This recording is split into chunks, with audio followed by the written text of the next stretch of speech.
For more on this, we're joined by Ambassador of South Africa to Liberia, Professor Iqbal Jhazbhay, and he joins us via our video link. Professor, thank you so much for joining us here on SABC News. Perhaps let's start off with just how voting actually, went about today. From an observer point of view, how would you say that elections were carried out?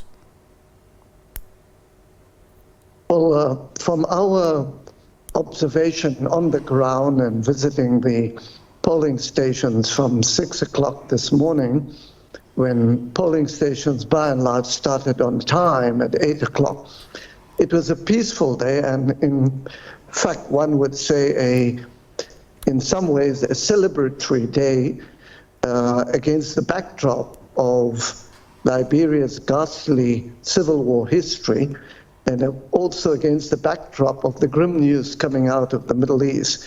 So by and large, it was a peaceful day. Liberians were disciplined by and large, and barring one or two incidents in the southeast where the materials could not get there time, it was what one would consider a peaceful day of voting throughout. Yes, Professor. When it comes to how these elections were carried out, particularly looking at how many candidates were up against the incumbent president, what would you say when it comes to how historic this specific election is to the people of Liberia? It is very historic in a number of respects. Number one, it's the first time Liberians are conducting the elections themselves without any external help, without the help of UN agencies. So from that angle, it's the first time the National Electoral Commission pulled this off fairly well. And the other aspect, which is very historic, there is still a healthy, great interest in international election observer teams to be here on the ground. We have at least the former president of South Africa, Kgalema Motlanthe, leading a delegation. We have also our former deputy president of South Africa, Zila Gampuka, also here. The EU teams. We also have the Vice President of India. So in many respects, on this very historic year, that Liberia is celebrating 20 years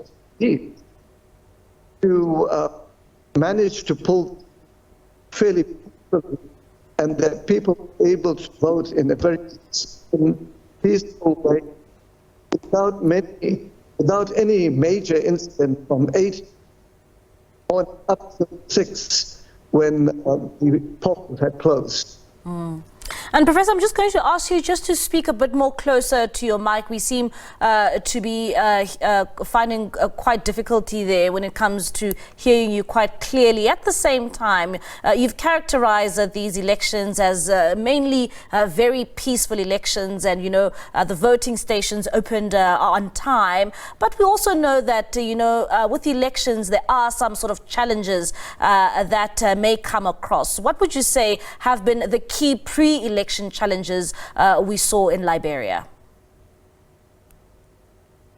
I think the prime pre-election challenge was that the use of insightful language, and that doesn't help, and it led to the loss of life with 2 incidents where in one of the counties outside of the capital at least 2 people lost their life.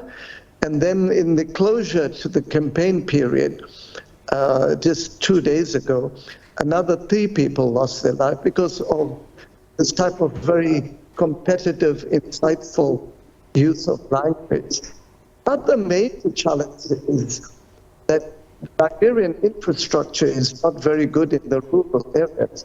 Like as I mentioned, in 2 areas to the southeast, because of the heavy downpour of rain, the election materials couldn't get there in time. with soil. So the election commission acknowledged that it would need to hold those elections in those two areas of Sino, River Cess, within this 15-day period to ensure that happens.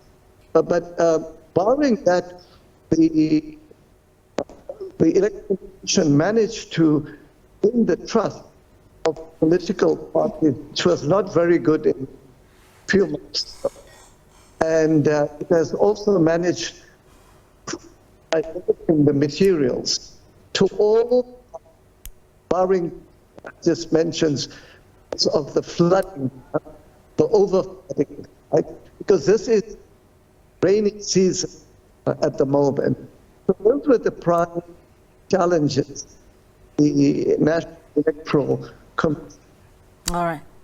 as well as the Liberians had to pass. And Professor, I mean, a bit earlier on, you told us about, the presence of, observers in the country, especially the likes of former President Kgalema Motlanthe, as well as former Deputy President Phumzile Mlambo-Ngcuka. Perhaps if you can just give us a bit of insight in terms of the role that they have played for these elections, because I'm sure it must have been a very important role that, they've played as observers. Yes, the African Union had taken a decision to send at least 60 observers to observe the election, and it chose to appoint for the very first time a woman to head the electoral observer mission. And it has also to do with the fact that former South African Deputy President has a lot of experience. She was involved in the team, the South African team, which was involved in the bringing about a negotiated settlement in Ethiopia. She's also a member of the panel of wives. So that was a very good choice.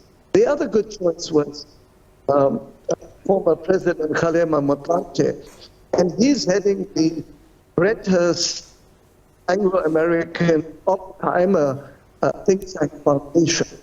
And I think the business sector plays a key role as well.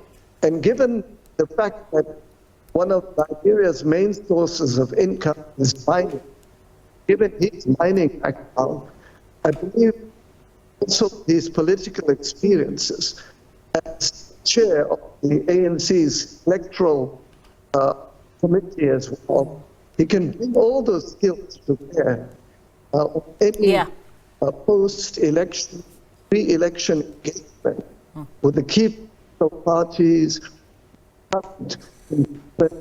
if needed in the coming days as well, to make sure that whoever wins the election accepts the results.